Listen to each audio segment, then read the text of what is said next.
P5X is turning 1 year old, and with that, there's going to be an influx of new players. In this video, I'm going to look back a little bit, share with you 10 things I wish I knew before playing P5X. Actually, this video isn't only for beginners.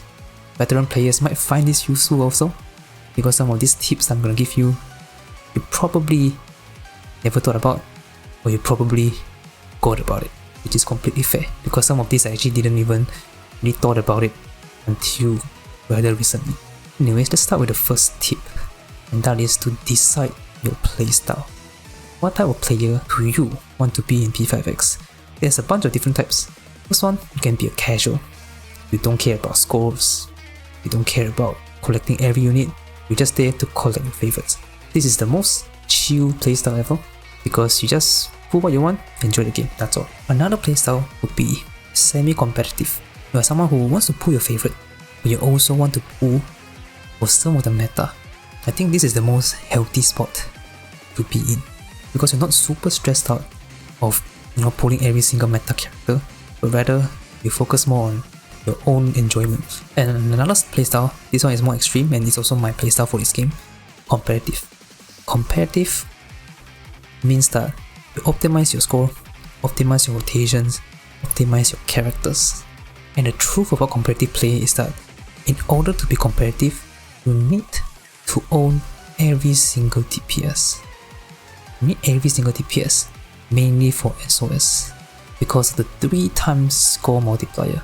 Even if you're A6 twins, even if you're A6 Anj, if you don't have, let's say, Akihiko and Makoto Yuki, you're gonna drop down to 7 star. And because I have almost every single character in the game, I have consistently been in 8 star for the past 8 months probably. I dropped only one time during the Kasumi Haru bosses, where everybody has them because they're very popular. I got ranked down once only in that 8-month period. So yes, you need to own every DPS and maybe even at least every good supports if you want to stay competitive in SOS. Of course, this isn't really the only competitive mode. The other competitive mode is the guild boss. This one, if you're in part of a competitive guild, you want to optimize your score, optimize your rotation. I don't know, I have this weird glitch where my A6 character just get freaking, kicked out. Anyways, again, you need good rotations, good score, good optimization. So that takes hours and hours of testing. That's what it means to be competitive. I know not everybody cares about this, understandable.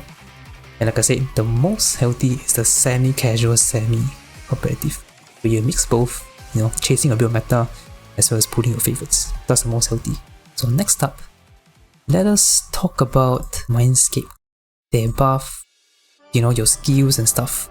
And my main message of this is, don't simply waste resources. You need to be careful how you spend them, because Mindscape is one of the most rare resources in the game. You don't really get it often. One way to get it is from the level up thing. You get to level 80, you get, this one, the purple color one is the most premium one. And then there's also I'm trying to find it, this one, orange one, the orange background one is the slightly less rare. If I level up this, level 3, then 3 to 4 is going to cost me the purple one. And honestly, both this, as well as the purple one, let me try and find it, this one, from 3 to 4 to then to 5, we need this. This one is also very rare. This one, the orange background one, also rare. Both are rare. So spend them wisely. So you're wondering who to spend, it again depends on who you prioritize. Prioritize your favorite character. If not, your best DPS. Best DPS are not bad to spend them on. Or, like me, I maxed out all of my premium supports. So I maxed out my Cord, I maxed out my Twins, my Turbo, Anj, Futaba, Tempest Wind. Yeah, so I maxed out on the premium supports because I use them the most often. Another way to get the resources is from the goddamn shop, which I highly do not recommend. $44, 53, that's $100 for this. I mean, these are not even that many. I think you can only max one character by buying both. Yeah, don't buy this unless you're aware. So number 3 is don't pull just because you have gems. It's a bit of psychology now. You see, I have a lot of freaking pulls, 64,000, 10,000. I can very well I can possibly even A6 a character right now if I feel like it, but I don't because I want to save. All this is allowed, but when you actually do the math, it's not. If you hard pity both weapon and character, that costs you like 30,000 gems, which is like almost half of what I have. So don't pull just because you can, and don't pull just because to build pity. Not to build pity, you need to be okay to accidentally get the character. And let's say I want to build pity on Yukari, I'm like, okay, maybe if I get her, that's fine. And it gets worse the higher your PT count becomes, because if you reach like say 90, 100, then you get the character that you don't really want, you're gonna suffer from some emotional damage. Try to hold, try to save gems, okay? No need to pull every time you have one pull. Don't, that is gambling addiction. Please stop, get some help. The next thing I'll talk about is Wonder. Wonder is the most important character in the game, because you have to use him every single time, in every single team, except under a circumstance which we cannot do yet in global. But yes, he is very important because he has the ability to equip 3 different personas, and you can use those personas to do different things.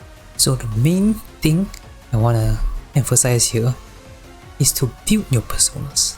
When I say build, it doesn't just mean getting the correct skills like Rebellion Terrakaja. You also want to make sure that you hit the cap. For example, you need, I believe, around 40% crit rate to max out the Rebellion buff. Same thing with Revolution. Terrakaja, you also need like 4,500 attack. So attack is very easy to achieve. Hunter gets a lot of attack from the schema point, super schema thing. So if you're doing Rebellion, let's say you use Rebellion from Alice, give this so that you increase your own crit rate.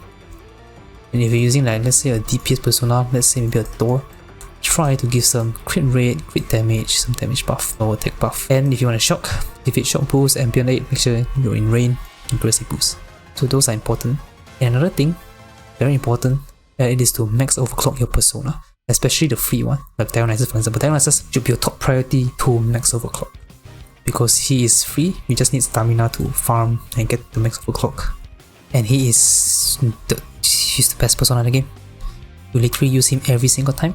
Almost every single DPS wants him. The only DPS that doesn't want him, I believe, right now in global, I believe it's Mesa. Yes, Mesa is the only one that doesn't want him, because Mesa prefers damage and attack, because the blitz stacks don't crit.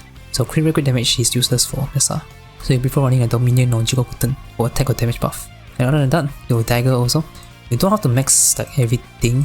Okay, you shouldn't max some of them actually. Some of the daggers have maxed out stats at R5.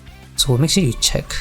But recently they did change it. Okay, before that, we look at this one. You can see that from R5 to R6, the only thing increasing is the attack to Wonder, which is useless, so we stop at R5.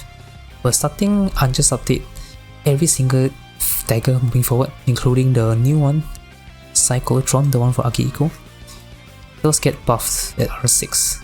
So you want to get it all the way if you want and if you can. So it is quite expensive to max it out. It's like 800 per copy. Then the first purchase is 1,000, so that's like what, 5,000 something, 6,000. That's a lot of joint medals. And you don't need every single knife, because some knives are specific to characters. And if you don't want to max out everything, you can just run Ex Machina. Ex Machina is a generally good or useful knife, because it works on everything as long as you put the first equipped persona the same element or same attribute as your main DPS. Everything else is like a bonus. Like this one is for physical, this one is for catchy, this one is for electric. So yeah, focus on Wonder. Make sure that he is built well if you wanna do more damage, beat some stages or get more scores. Next up, this is a beginner tip.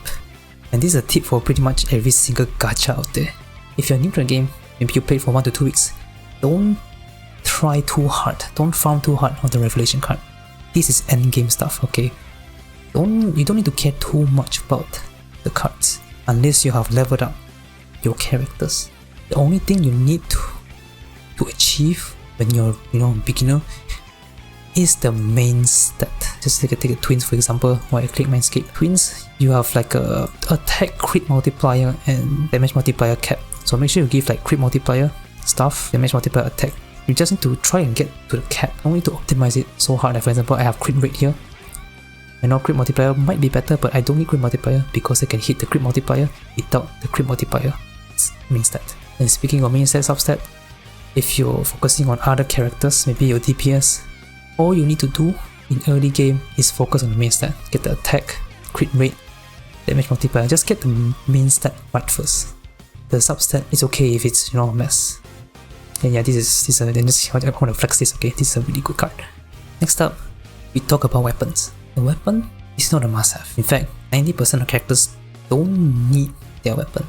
Of course, some will, get like a big buff to the damage, big buff to the buffing capabilities.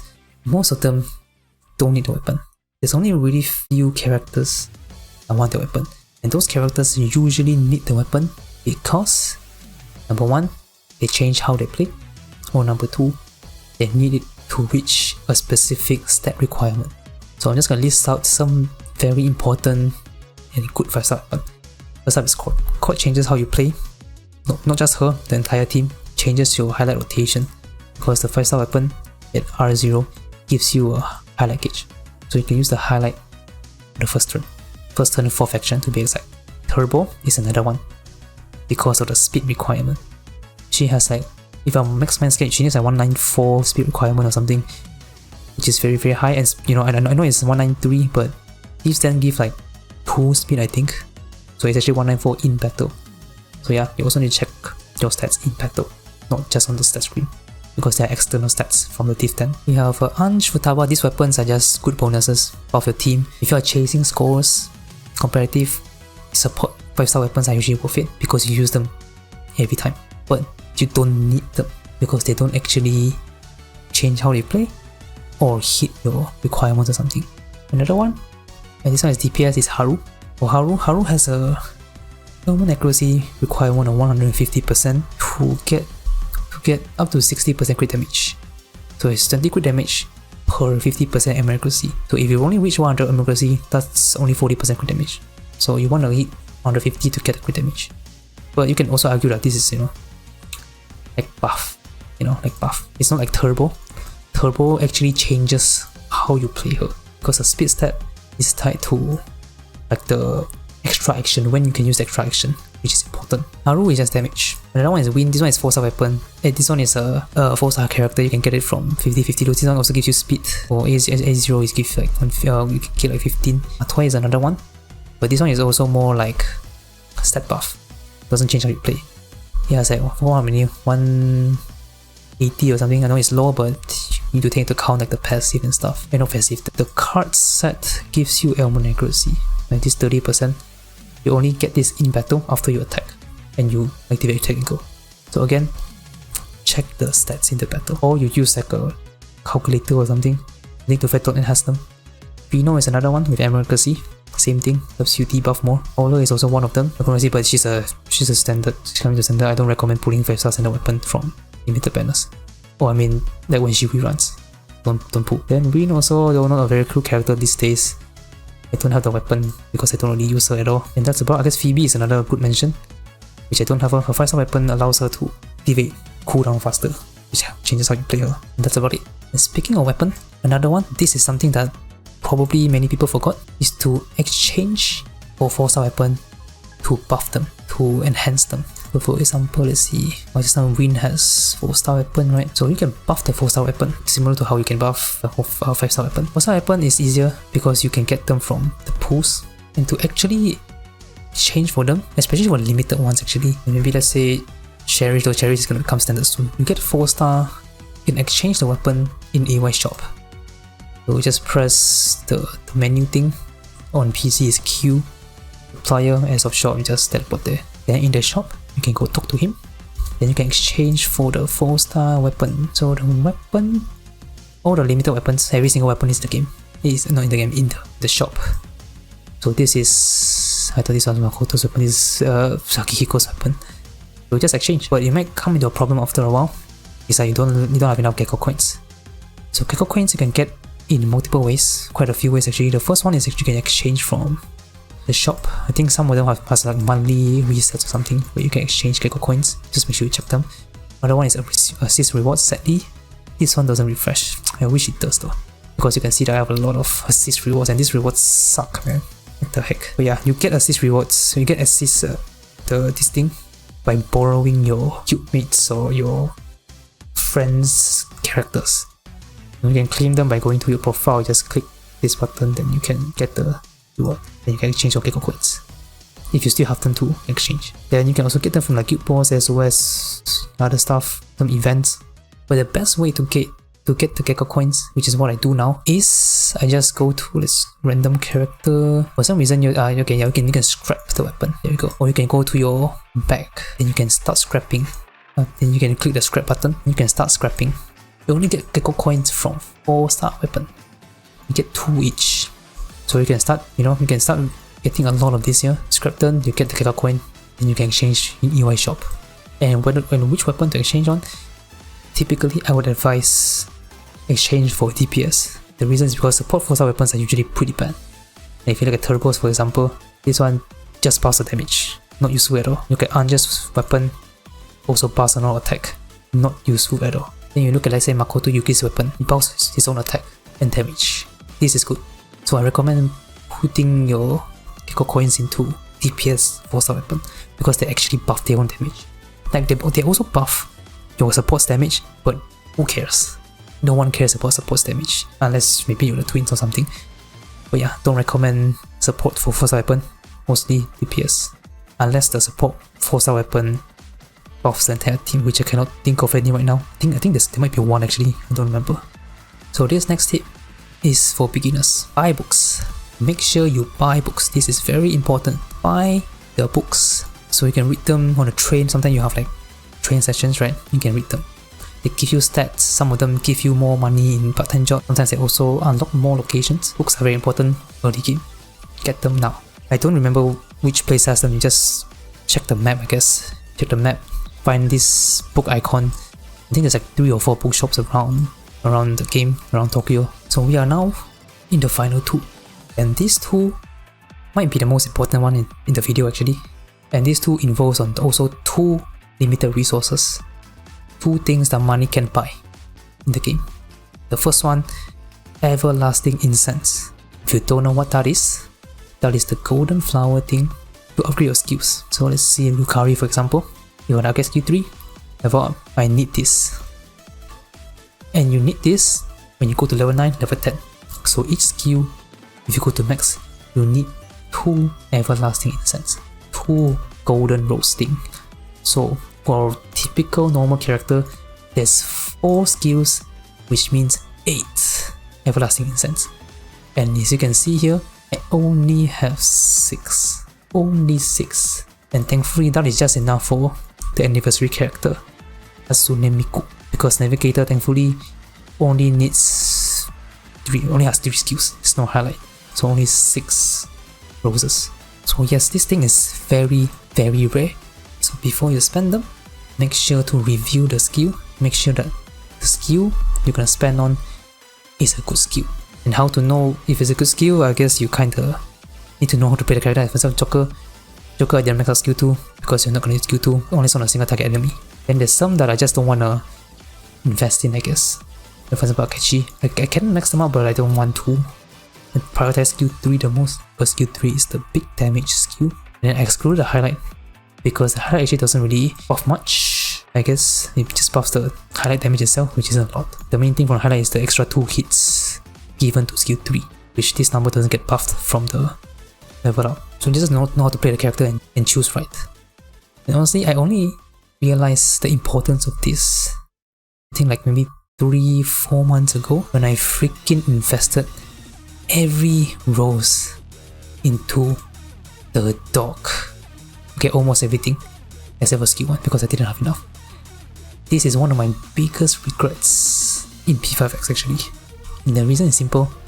This character, I'm just gonna flat out say, sucks. This character sucks. I used her for like 2 weeks, the first 2 weeks, and then she's just gone. Because I think 1 or 2 updates later, Matoi release, who is just better than Howler in every single way, at least for AoE content. And for a single target, even though she has skill 2, and she can even buff resonance damage. Vino, a 4-star character with the 5-star weapon, compared to A0R0 Howler, they are about the same. I'm not trolling, this is legit. I tested both of them across different updates as well. Vino is about the same as Howler, both having their 5-star weapons. So you literally have no reason to use Howler, at least when she's at A0R0. She is gonna come to standard someday, soon, and she obviously gets better with awareness. At A2 she gets crit damage. So at A2 I think she's gonna be pretty strong. Definitely stronger than Matoi now. But right now, A0R0, really bad. So yes, I am very salty about all of this spend, especially the goddamn highlight actually. The highlight is really bad.